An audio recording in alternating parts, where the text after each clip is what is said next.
Welcome into another edition of Behind the Catch Fence. I'm your host, David Hoffman. Welcome to episode 42, and it's a very special guest today. Unfortunately, James Hinchcliffe, the mayor of Hinchtown, wasn't able to come on the show this week, but we're going to be able to get him on here soon. So don't worry, IndyCar fans and motorsports fans in general, James Hinchcliffe will be on the show, but it may not be for another couple weeks, so we're going to keep working that out, and he will be on the show, so don't worry. But today, we do have none other than 16-time NHRA Funny Car champion, John Force, and of course, John Force, of course, that's good. So anyway, so John Force, have him on the show today. I had to bring my John Force diecast from 2017, I believe. Yep, 2017 Camaro. So this is a really cool car. It was funny, a little quick story, when my parents and I went to the Indy 500 in 2017, and John and Courtney, they were signing autographs and doing a meet and greet at Advanced Auto Parts in Indy. So we went there, met him there for the first time, and it was funny, he was signing one of those hero card things, and he wrote to David and then completely forgot to actually sign his name, so I have that on my wall over there. I'll have to put a picture here in a second, but yep, John Force, 16-time NHRA Funny Car champion, is on the show today. But before I continue on, if you guys are wondering, ooh, that's a cool crew neck sweatshirt. Yeah, there you go, David. So basically, this is got this at Tony Stewart store a couple years ago. It's a 1995 USAC midget champion. So basically, I thought it was really cool. It's a nice little throwback. Been a huge Stewart fan, as you can see over here. So crew neck, sponsored by Tony Stewart Racing. But great sweatshirt / crew neck. Have another special one coming soon, so you guys will have to look out for the next episode. Yesterday was the Busch Clash at the LA Coliseum for NASCAR. Lots to unpack with that, so that'll be an episode at some point, probably next week or something like that. So look out for the Busch Clash at the LA Coliseum. That episode will come out soon. A little bit of review on it, what my thoughts were on it. Very interesting to say the least. But anyway, John Force, we talk about everything from, just from testing coming up here in Arizona and Phoenix. We talk about just having Austin Proc come back for Top Fuel at John Force Racing. And we eventually go down a long, interesting road of talking about the newest SpiderMan movie, No Way Home. And John gives his quick little movie review about that. So you have to stay tuned at the end of the episode for that. So strap in, hang on, as John Force on Behind the Catch Fence. So this is going to be great. Second time he's on the show, so shout out to Sarah Slaughter for getting everything figured out with that, and just communicating. Always appreciative of that. And sit back, relax, grab your favorite snack, maybe just a drink of water, and some. Oh, have you seen those Reese's Big Cups that have like the potato chips in them? It's a bit odd, isn't it? Like, who puts potato chips in a Reese's cup? I mean, I haven't tried one yet. I have one sitting over there. It's kind of tempting, but it's also like, I don't know. Apparently it's good, but you guys be the judge of that. So strap in and hang on for episode 42 with John Force.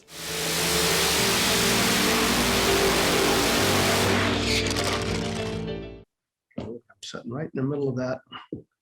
What is that? That's the main archway. How you doing? Where are we going? What are we talking about? Talk about anything you want to talk about. Well, we're getting ready to go racing. I don't know about you, but you're already working, so you're doing your job, and we're heading. Robert Height and I was back in Indy last week. Brittany just got home from the East Coast, and we met with our teams in Indy. Got hit by buried in snow, but it was beautiful. But we headed out for back to LA, and here we are. And now we're going to get ready in the next day or so to head for testing in Phoenix, Arizona. So we're pretty excited about that. All four teams, 2 funny cars, 2 top fuelers.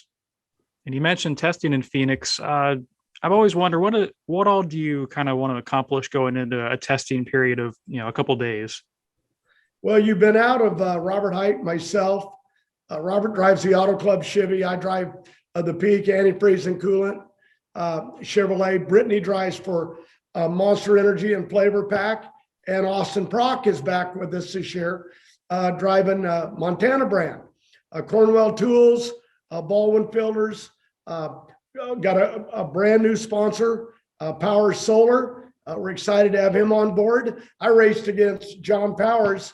We were both kids like 35 years ago. Well, I wasn't a kid 35 years ago, but I was a lot younger. So we're excited about that, but mainly the drivers got to get back in the groove. You know, they've had vacation and Christmas and New Year's and a little time off, but we're working every day to keep going and, you know, to keep the company running. But we want to get back in the seat of the car to get back in the groove. And I can't wait to get there to Phoenix. And you mentioned with the off season, besides being at the shop or relaxing, what are some highlights that you had from the off season? Well, wasn't much of an off season. You know, we quit and within a few weeks, you know, having a week or two off, Christmas and then New Year's, but mainly preparation of getting new sponsors but also working with, you know, the teams, what they're doing, Jimmy Proc, working on some new stuff and Daniel Hood and we're excited about that, putting teams together. Barlam will run the Top Fuel team, as does Grubnick runs the Top Fuel team for Brittany with Savage. But we're excited and we got some new announcements coming back. And I eat lunch and I always get sleepy. I shouldn't eat lunch before I go on. Memory's fading here, but we'll just see where it goes. We got a new one we'll talk about later. Have you mentioned? Yeah. He's out. Yeah, I didn't know if we had. Ron Tobler, that was with Caps. You know, over the years, won championships. He'll be running the team with Joe Barlam. Both of them are leads, and we're excited about that. Top Fuel and the young kid Proc, really excited to get him back in with Montana brand. The cars are ready to go, painted. I got to thank our paint shop, Andrew there in Indy, getting everything done. One-man band, but he gets it done. And you mentioned Austin Proc, you know, he'll be back in Top Fuel. What does a driver like him bring to the table? Well, I love just watching him. You know, his grandpa raced me, Tom Proc, and then of course Jimmy Proc's been with us a lot of years here, like 15 years, I think, maybe longer. Left for a year or two, but came back. But the young kid's got a great name, but he's got the energy and all the stuff that young people have that I got to fight every day to keep up with these kids. But he's got a lot of heart. He's a great driver. He won out of the box at Seattle. I think him and Brittany were back to back. No, I won my 150th, and he had won his first race. So all on the same weekend there at Seattle. And Flavor Pack will be sponsoring that race at Seattle this year. Frank Teagues, that sponsors our teams, he bought that race at Seattle. So it's going to be real exciting. And, you know, looking back on 2021, you notched 3 wins, ended up 5th in points. Do you feel having the majority of 2020 off because of COVID kind of helped propel this, you know, the team forward overall, or is just a combination of, you know, just having that itch to go back just in general? Well, we set out a year, and that hurts everybody. You get out of the groove. You get behind the competition. They chose the races that were out there. We wanted to, we just financially couldn't do it. And us with the sponsors agreed on it. And we didn't know, you know, we had contracts, but, you know, the Flavor Pack and Monster went back together. We got a multi-year deal, and then Montana brand came in. So we were lucky. It just kind of happened. And we'll see where it goes in the future, but we got to give them good race cars. That's why testing, very important, Thursday, Friday, Saturday, to get laps on these cars, trying some new things. Got new canopies on some of the cars that we built, an in-house canopy for the Top Fuel dragsters. Our guy worked on it, designed them. Everybody was part of it, but Tom works in the engineering side. And then of course our chassis shops Those guys couldn't live without them, what they put together. So pretty exciting, and we'll see how testing goes. And then we're right into Pomona. And you mentioned just with testing a couple different things. Where do you find those slight little advantages when the competition is so tight like it is in NHRA? Well, if I knew how, I'd be telling you. I wouldn't be paying the payroll I'm paying, but Robert Height works with Jimmy Proc and works with Barlam and Green and my son-in-law, Daniel Hood, runs my car. Fabrizi lives that car every day in Indy. So everybody works good together. They just look for things. They see where they can improve. Every little bit makes you a little bit faster, and some stuff puts you behind. So we lost some time off. We didn't win the championship last year. Brittany finished second. I think I was fourth or fifth. Robert was right behind me. So we held our own, and I was in the lead there for a while. And John Forrest, I always drive it right on the edge, and I crossed the center line a couple of times because I push it right down there in the lights at 3:30, and in the middle of it, I lost points. So I learned my lesson there, because you think, okay, cross the center line, no big deal, as long as you're safe and the other guy's safe in his lane. You never want to jeopardize anybody. But I didn't know I was giving up points, and knew it, maybe not thinking about it. So that knocked me out of the lead, and I never recovered. So I'll try not to do that again. And as you've grown a little bit older, does the speed within the car feel a little bit different from when you first started, or does it just feel, as soon as you lock in, it feels exactly the same? Now, when I was young and crazy. Now I'm just old and crazy. But the race car does the running for me. It's my energy. When I get in there, I come alive because I can drive a race car. I've always said I could drive it blindfolded. But at the end of the day, you got to respect it. The monster's out there. It can bite you. You know what I'm saying? But I love it. But we work every day, Robert Height. I've got a marketing team headed by Ted Van Sant in Indy, chasing money. We got a lot of new roads to go down. So call johnforceRacing.com if you're interested in getting into NHRA drag racing.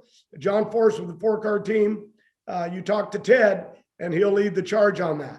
So, but it's what we do because we love it, and the car makes you young. I know I'm jumping around here, but I'm excited to be back on your show. It's been a while. It has been a while. But we'll see where it goes. And when you strap in, put the helmet on, what is that feeling when you kind of close everything out and you have a job to do? What's that feeling like? Well, that's where you get mentally right. But all drivers do. I'm nothing, special. We love to drive them. You get in there, and that's your office. That cockpit is where you live. It's where you do your business. A lot of hired guns out there, like Ron Capps, now a team owner of himself. With Napa and Antron Brown, with his group. So but now they're owners, but there's a lot of hired guns out there where all they got to do is focus on driving, but we have to run the business day to day. And it's a lot of work. It's a lot of stress. So when you get in that car, you find yourself, but it's tough. You got to get your reflexes. You should still have them, but you got to get back in the groove of reacting to that car. And that's very critical, and staying a step or two ahead of it. So that's good stuff I'm excited about. And, but the cockpit's where I live, and it makes me young again. So I never tell my car my true age. You mentioned with team owners, NASCAR Cup champion Tony Stewart's coming over to field a couple teams. What does that mean just for the sport of NHRA overall as they continue to grow? Well, first of all, like Tony Stewart, saw him at the NASCAR race last night. A great show they put on. They had singers there, artists. It was just, but it was in the Coliseum where the Olympics was run. And Jeff Gordon was there, but Tony Stewart, seeing him there, he can only help grow our sport of NHRA drag racing. He's going to be great for it. He's got great drivers, his wife, Leah, and of course, Matt Hagan. And they're only going to, set the bar up there higher, and we'll all fight for that championship. But his name only helps our sport, and I'm really excited to see him. I want to wish him well, and all the new team owners, Caps and Antron, and whoever else comes into this sport new. They're getting listed right now. Whoa, hang on there, guys. Before we continue on with this incredible episode with John Force, episode 42, we have to talk about Racer Collect. Now, Racer Collect, they have everything from race-used fire suits, sheet metal, pieces off of race cars. They've got autograph stuff. They have original art. Shout out to Motor Art 27, Alex Wakefield, one of the greatest artists in motorsports you could possibly have. You got him, you got everyone imaginable. Connor Daly, James Hinchcliffe, Pippa Mann, and a bunch of other drivers who will be announced here soon. They're going to be selling their stuff on this Racer Collect website. So basically, with Racer Collect, you're getting authentic merchandise, authentic stuff from the drivers themselves. So go check out Racer Collect on Instagram and Twitter, and make sure to follow them and go on their website, www.racercollect.com. Now back to episode 42 with John Force.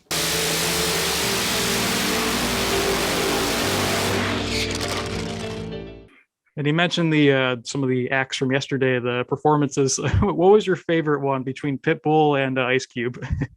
Well, I'm a big fan. Pitbull, I didn't know much about at my age, of course, but I love Ice-T as much as his singing. I love the movies that he does. He's just, playing police officers and some of it's just really a great actor, really funny. So I enjoy him, love him. And then to see him walk out in that stadium and hear the crowd and so many other greats. Jeff Gordon was there as a grand marshal. There were 6 or 7, a young girl from the Olympics.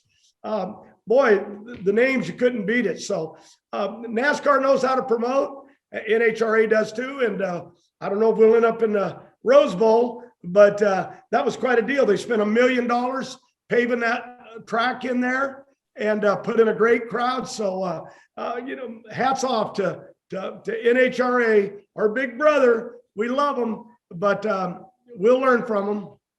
You mentioned learning from them. Do you feel NHRA could pull off something like that, kind of add pavement in a stadium type of atmosphere? Well, not in a quarter-mile circle, because these cars are too fast. You need a half mile to shut them off with parachutes out. But they're looking at things where they can go. How we came in with the 4 wide with Bruton Smith and Vegas, and just to bring in something new, and Charlotte to bring in something new and exciting. NHRA works real hard with that, with the tracks. They're doing a lot of work to upgrade the tracks right now, to make the services better. I've heard they ground Pomona. They're working on a lot of the tracks. So we leave that to them, and we leave the drag racing to us.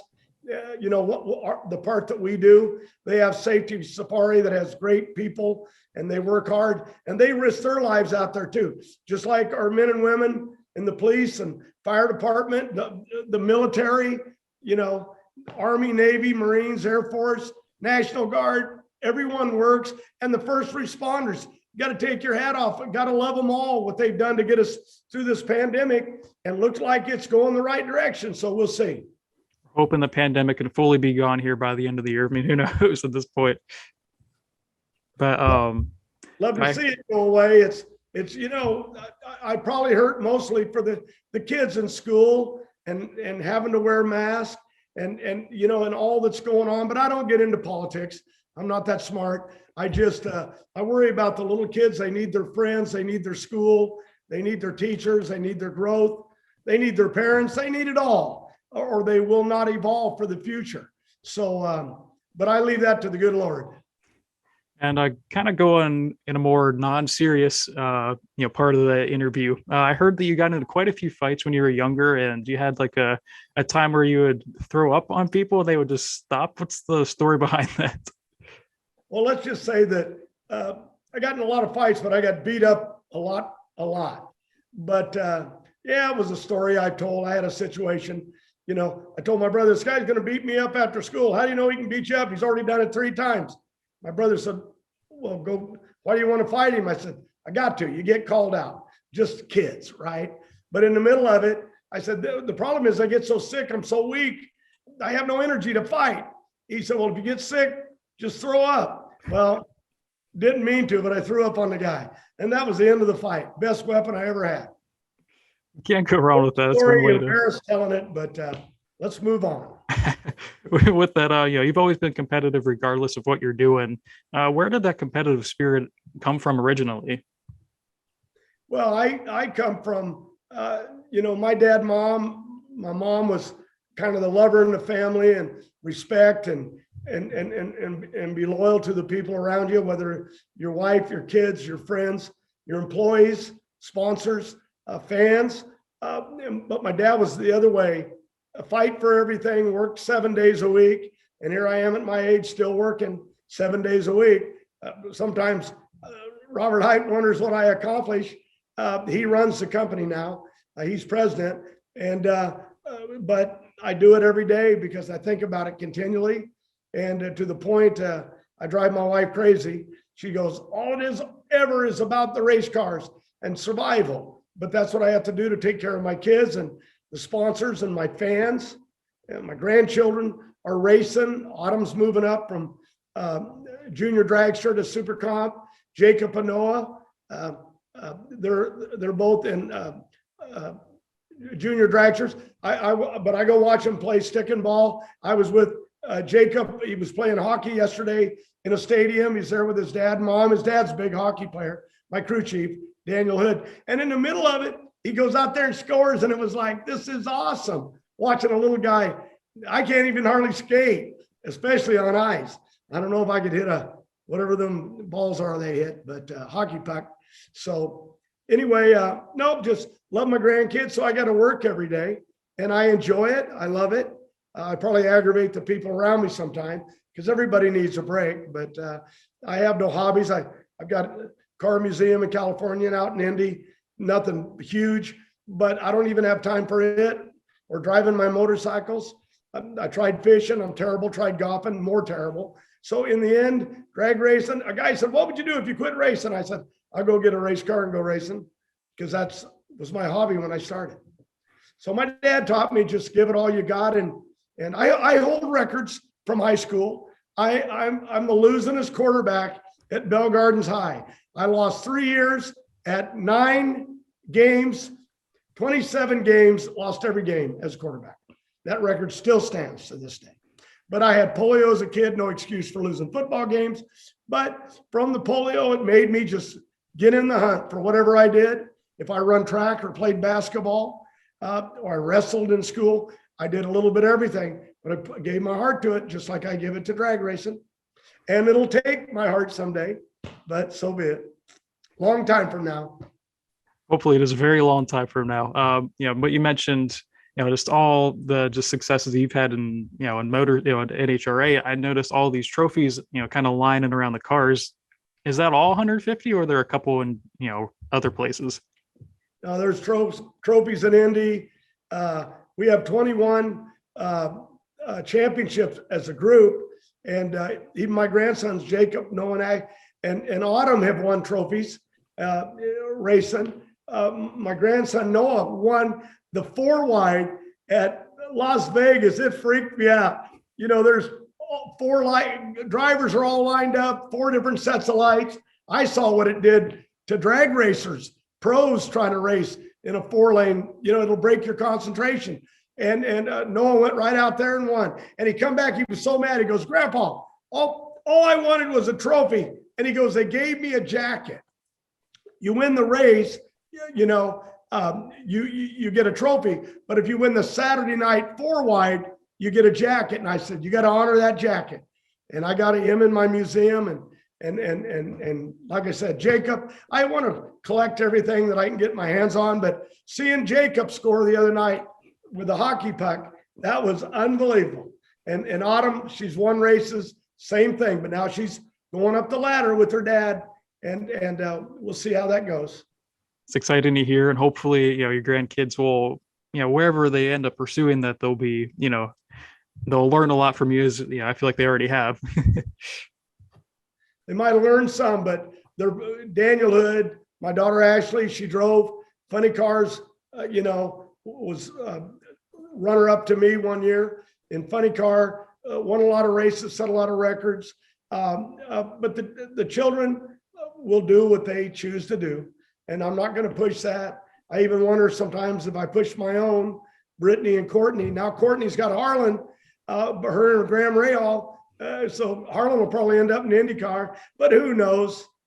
You know, just God bless them. Just enjoy life. And I'm trying to enjoy life. I'm trying to be happy, and I'm trying to wake up every day. And it's a struggle for me because things just take me a wrong direction, but I'm learning how to get it right. I got a good wife that helps me, trying to keep me on track.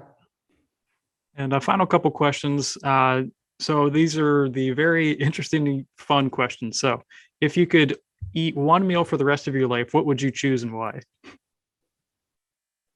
I grew up in a little trailer house with 5 brothers and sisters. And probably my mom was a great cook. I worked at Denny's with her. I was a fry cook. But to this day, my favorite food is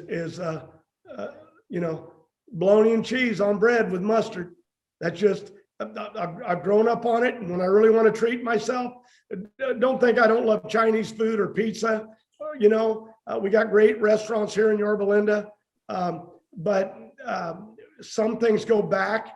I can remember had no money to travel across country and kept the bologna sandwiches under the seat of the truck. And they'd get hot on the floorboard, but you would eat it because it was just good eating. I like good steak, but I don't eat steak anymore. Maybe twice a year. If anything, I like a hamburger, love French fries, but I got to stay away from them. I lost 25 pounds. I think I've gained part of it back. I was on Nutrisystem, but it's just tough for me to diet. It's tough with the lifestyle, but nothing special there. I just get through life. Give me the next question here. You can't go wrong with the classics, I'll tell you that. So what are like some of the newest words or phrases that you've learned from your kids or grandkids that kind of are confusing, I might confuse them. I mean, I've had Noah go, Grandpa, are you really as old as they say? Yep, I'm old and I'm getting older, but I'm getting smarter. But no, kids, they have different ways, the way they talk. Half the time I don't understand them. I'll be going somewhere and my wife will go, you've never heard that before? But kids are just the best. My granddaughter Harlan is starting to talk, says grandma all the time, never says grandpa. Every now and then, maybe. Love to hear her try to say Brittany. It's just totally confused. Brit, and it just don't come out. But I was in Indy last week and got to sit down and read some baby books to her, with horses and dogs and cats. And that was like the most awesome thing in the world. So parents, don't take that for granted. Love your children and love those grandchildren. I love that answer. And final question I have, if you had to choose one actor to play yourself in a movie, who would it be? Well, they've talked a number of times because I've done the movie script already. I didn't do it. They wrote my book, which I haven't put it out yet because I keep coming back and winning or getting in crashes or a new driver comes in and we're trying to sell it all at one time. But I'd like to be Brad Pitt, but I don't have his looks and I don't have his physique. That won't work. So I got to go with Gary Busey. Years ago, they talked about that in Hollywood, that he could play me. He's got a lot of my personalities, wild and crazy. But I don't know. We'll just see where it goes. But they're all great actors. Really hoping to see a John Force movie at some point because that would be absolutely electrifying. I'll have to say that. They've done the script. We had a professional writer do it, and we had worked on it for about 4 or 5 years, and then it just got to a point. I was going to get out, and I wanted to do it so I could work on set with it and help. And my daughter Ashley runs our TV production company, and it's small, but we get the stuff we need done. But she's made movies. You know what I mean? So I know she wants to be a part of it. And then there's the financial side. Hollywood's changed since this pandemic. a lot of things are changing. Let's see how it comes back. But there's a lot of opportunities like Netflix and shows and that you can go to TV. You don't have to go to the movies, but I still go to the movies. It's just a place to go and escape. And I just saw SpiderMan. I've seen them all and took my grandsons to see it. So no, movies are a good place just for escape. You mentioned Spider-Man. All right, this is the final question, though. So you mentioned Spider-Man. What were your thoughts on that movie? Because I was really surprised how it all ended. Well, what I loved about it most, I saw the originals, and to see the other two Spider-Men come back in the movie because they're coming from outer space. I mean, from another dimension. It was really awesome. And it really, if you hadn't seen it all, like you wouldn't understand it. Like, well, what are those two guys? You know, there's only one Spider-Man, but from another dimension, I guess. I don't know how all that works, but it just made it really cool. You know, I never answered what young kids have come up with of sayings, and I know there's plenty, but if I had some time, I'll think of it. Just can't get it right now. That's completely all right. That just means we have another show coming up here soon. How's that sound? Okay. But John, thank you for all your time, and good luck this season. It's always a thrill having you on. Thanks, Sarah Slaughter. She makes all this possible and keeps me standing at attention, and she runs all of my stuff in PR and social media and everything. So anyway, thank you for having me back on. Anytime you want me, just yell at her and she'll grab me. I'll make sure to do that. You have a good day, John. Thank you.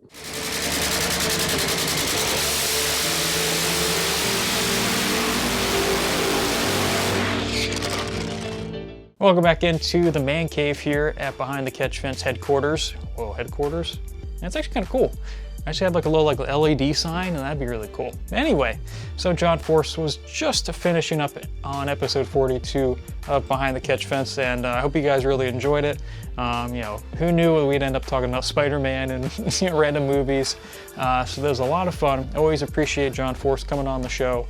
Can't wait to have him on here soon, and hopefully the season goes well. He had a very strong 2021 season, coming back from not competing in 2020, having 3 wins, finishing 5th in points. So John Force is 73 years old. He's continuing to chug along, and we can't wait to see what's next for the incredible legend of all of motorsports. But we have a couple episodes coming up here soon, so look out for that, and make sure to follow this podcast on Twitter and Instagram at Behind Catch. And I appreciate you guys, for tuning in and listening. So I'll catch you guys later.